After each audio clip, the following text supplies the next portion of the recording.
एक दिन की बात है। एक साधु गांव के बाहर वन में स्थित अपनी कुटिया की ओर जा रहा था।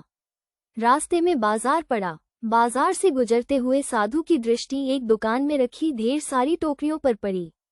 उसमें खजूर रखे हुए थे। खजूर देखकर साधु का मन ललचा गया। उसके मन में खजूर खाने की इच्छा जाग उठी, किंतु उस समय उसके पास पैसे नहीं थे। उसने अपनी इच्छा पर नियंत्रण रखा और कुटिया चला आया।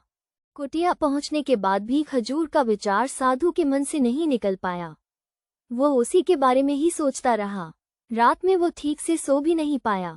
अगली सुबह जब वो जागा तो खजूर खाने की अपनी इच्छा की पूर्ति के लिए पैसे की व्यवस्था करने के बारे में सोचने लगा। सूखी लकड़ियां बेचकर खजूर खरीदने लायक पैसों की व्यवस्था अवश्य हो जाएगी, ये सोचकर वो जंगल में गया और सूखी लकड़ियां बीनने लगा।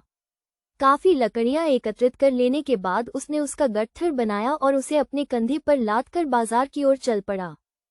लड़कियों का गट्ठर भारी था, जिसे उठाकर बाजार तक की दूरी तय करना आसान नहीं था, किंतु साधु चलता गया। थोड़ी देर में उसके कंधे में दर्द होने लगा, इसलिए विश्राम करने वो एक स्थान पर रुक गया। थोड़ी देर विश्राम कर वो पुनः लकड़ियां उठाकर चलने लगा।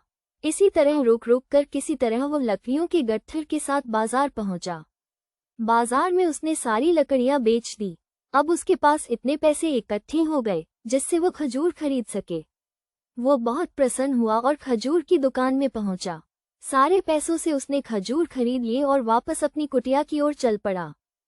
कुटिया की ओर जाते जाते उसके मन में विचार आया कि आज मुझे खजूर खाने की इच्छा हुई। हो सकता है कल किसी और वस्तु की इच्छा हो जाए। कभी नए वस्त्रों की इच्छा जाग जाएगी, तो कभी अच्छे घर की, कभी स्त्री और बच्चों की, तो कभी धन की। मैं तो साधु व्यक्ति हूँ, इस तरह से तो मैं इच्छाओं का दास बन जाऊंगा। यह विचार आते ही साधु ने खजूर खाने का विचार त्याग दिया। उस समय उसके पास से एक गरीब व्यक्ति गुजर रहा था। साधु ने उसे बुलाया और सारे खजूर उसे दे दिए। इस तरह उसने स्वयं को इच्छाओं का दास बनने से बचा लिया। सीख: यदि हम अपनी हर इच्छाओं के आगे हार जाएंगे तो सदा के लिए अपनी इच्छाओं के दास बन जाएंगे।